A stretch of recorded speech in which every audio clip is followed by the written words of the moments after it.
everyone, and welcome to another video. In this video, I am going to be swatching out my granulating palette. I have previously made a video about me filling this palette up with all granulating paints. I'll leave a link to that video in one of the cards and in the description. Now, I will be naming the paints as I swatch them out, as I'm doing now. This is Tundra Orange by Schmincke, Super Granulation range. But I will also include a list of all the paints that are in this palette in the description down below, so you can read it at your own time.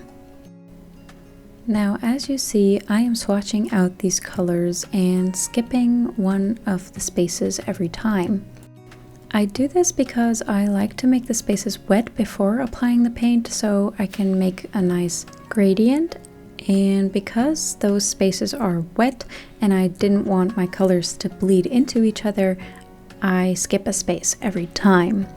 Now, the color you have just seen being swatched out is Galaxy Pink, which is also one of Schmincke Horadam Super Granulating paints. This color in the corner will be the Rose of Ultramarine by Daniel Smith. I absolutely love this color because of the tones of purple and pink combined, and the granulation is super pretty. Now, I did have some trouble wetting some of the paints because I didn't pre-wet them when I started swatching them out, so that means I didn't add any water to the pans before I started swatching.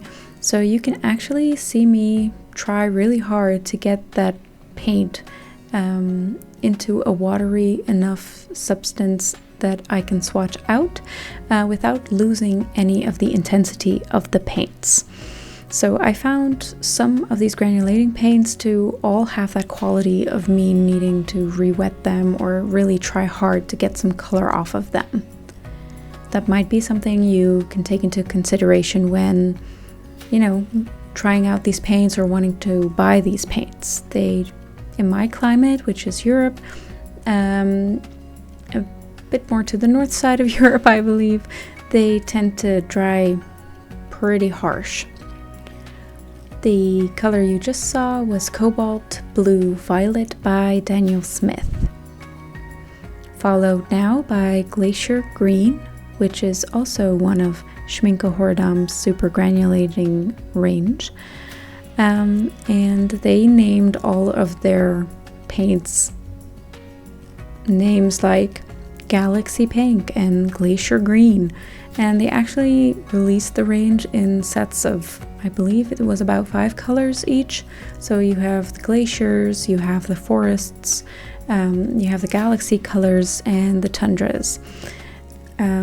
Some do tend to kind of overlap in hue or tint, so I would really recommend you look into which paints are right for you and make sure you don't have a lot of overlap in a palette that you will be creating for yourself. Now, this is the Cobalt Green Dark, and this is actually also a paint by Schmincke, but it is not in their Super Granulating range. I actually bought this granulating paint by Schmincke to see if I could manage to make some of the super granulating range myself and kind of make a dupe for it and find that out. And next to that, it's just a really lovely color to have on its own. Now, this color here that you see is the Forest Gray, and it is one of my favorite colors in the Forest range. I was really doubting and checking out swatches online, which all tend to differ a little bit. Like, is this the one I wanted? But when it got here and I swatched it out, it was absolutely stunning. Very good for making forest-like paintings, but just a very good color. I think I will get a lot of use out of this. And as you noticed by the name, it is also by Schmincke, and it's in the Super Granulating range called Forest.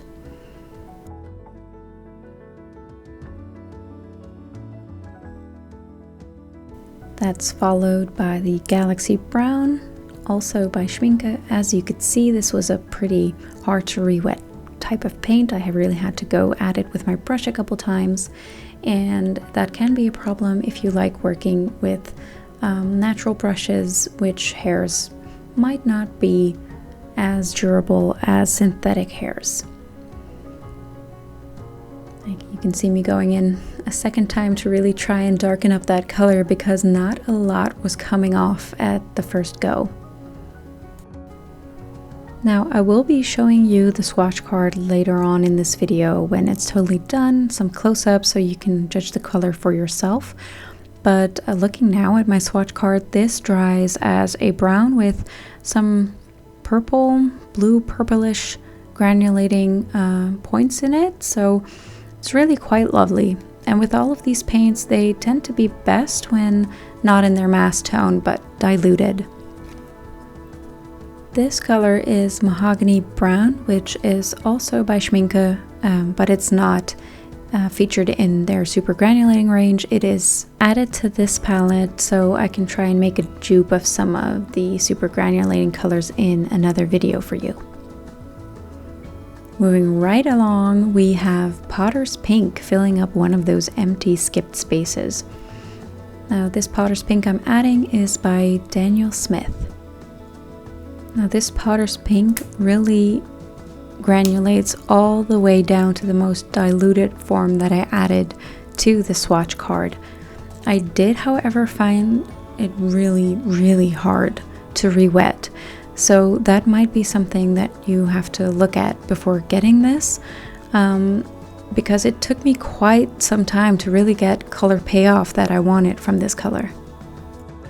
You can see me go back multiple times to really try and add that color and get that intensity that I wanted. And yeah, it might take you some time when using in a real painting and not getting the color you really want out of it.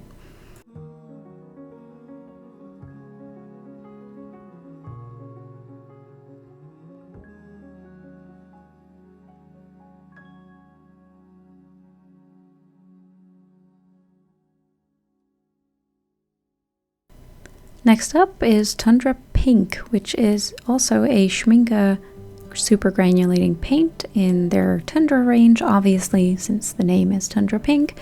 And it is a little bit more of a coolish purple, and I think there's some brown in there looking at the swatch card now. It is a lovely addition to this. It is really different than the other purples and pinks that I already have in this palette, and making a gradient with it was pretty easy, so I'm looking forward to working with this one. Now I didn't forget that space that I'm pointing at, but because the tip is so close to that Tundra Pink, I decided to go and wait with painting that one. And I am going right over, and as you can see, I am working hard to get that color on my brush and to re-wet this paint. The color is Cobalt Teal Blue, and this paint is made by Daniel Smith. It is a lovely color. When it dries up, it's almost fluorescent. If you look at it in close to mass tone, it is super pretty, but really think about if you're willing to work with a paint that re-wets so stubbornly.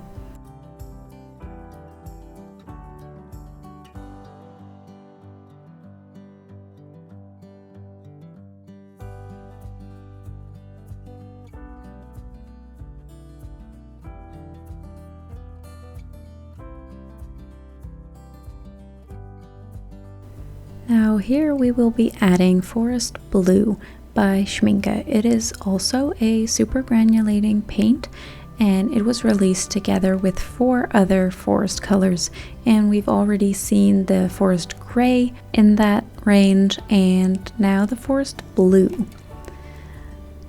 Now if you zoom in on it completely right now with my swatch card in front of my face, yes, it does appear to be more bluish, especially if compared to the other colors on the swatch card, but seen solo it could easily be mistaken for a greenish tint. Now I think it fits perfectly in a forest range, and I love working with blues, so I think this will really come in handy. The granulation seems to be a bit of a dark gray or maybe even a black. That I will have to check. Hang on. Yeah, it is the PBK11. So that would mean that it is a black pigment causing the granulation in this formula. Adding another one of the forest paints to this palette. This is the Forest Brown. Now, as said before, we have seen the gray and the blue, so now the brown. Now watch me swatch this out for you.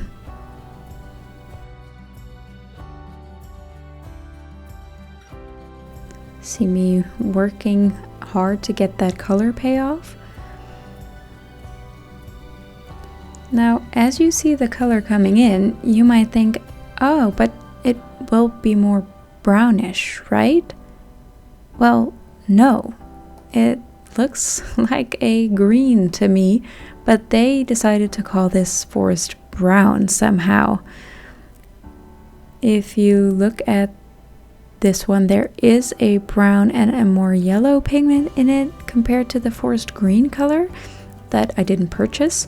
So, I mean, technically, but using this color and not knowing its name, I don't think you would assume it would be something with brown.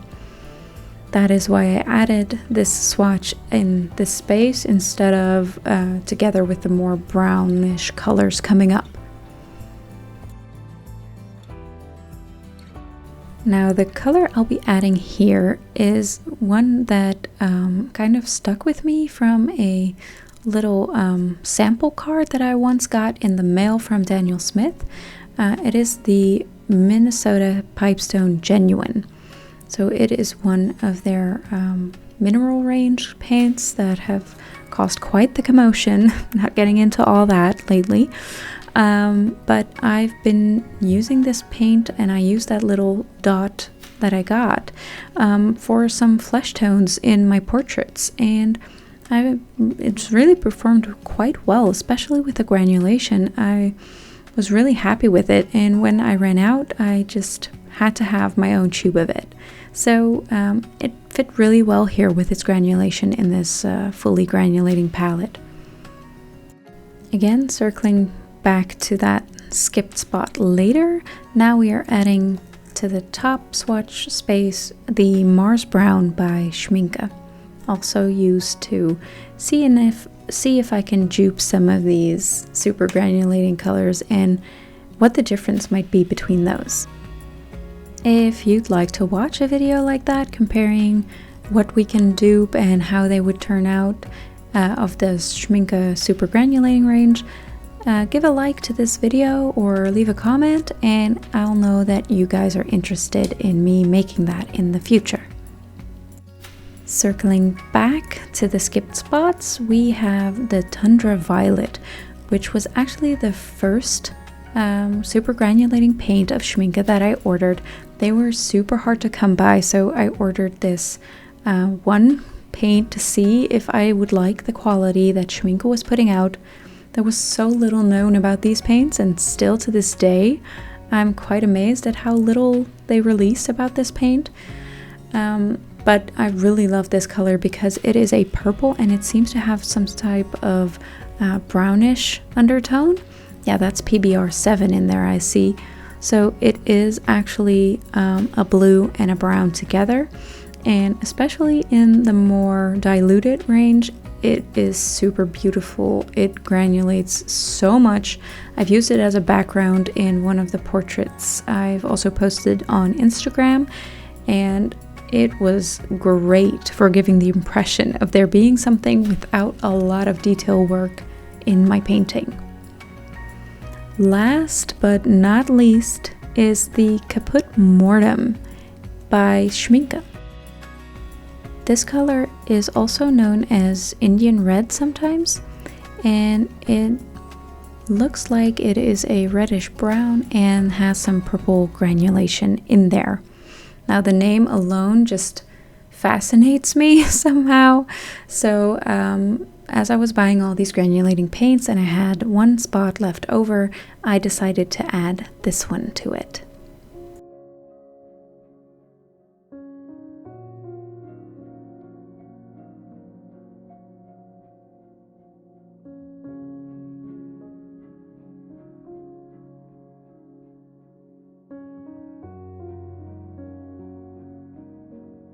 And with that, our swatch card is complete. Now, showing it to the camera, I wasn't quite satisfied with that rose of ultramarine in the corner there. So I decided to go back in and try and deepen the color at the top of that swatch, because I just really knew that that color could be way more intense than I had swatched it out.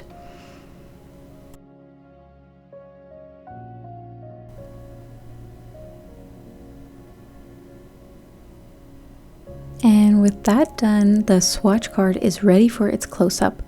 I wrote the names next to the colors, made some mistakes, and figured out that I can't write that tiny, but I hope it's clear enough for you anyways.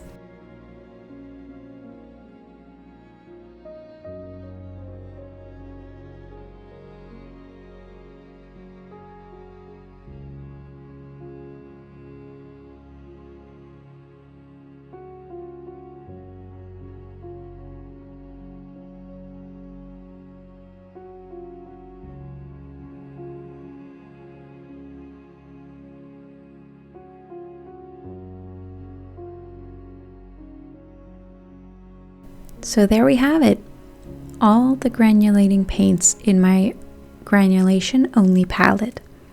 I hope you have a clear enough picture of each of these colors to make an informed decision about adding some of these to your own collection.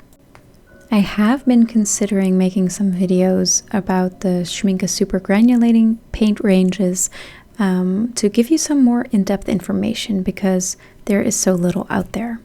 Let me know in the comments if that's something you'd like to see, and I'll see you in the next one. Bye!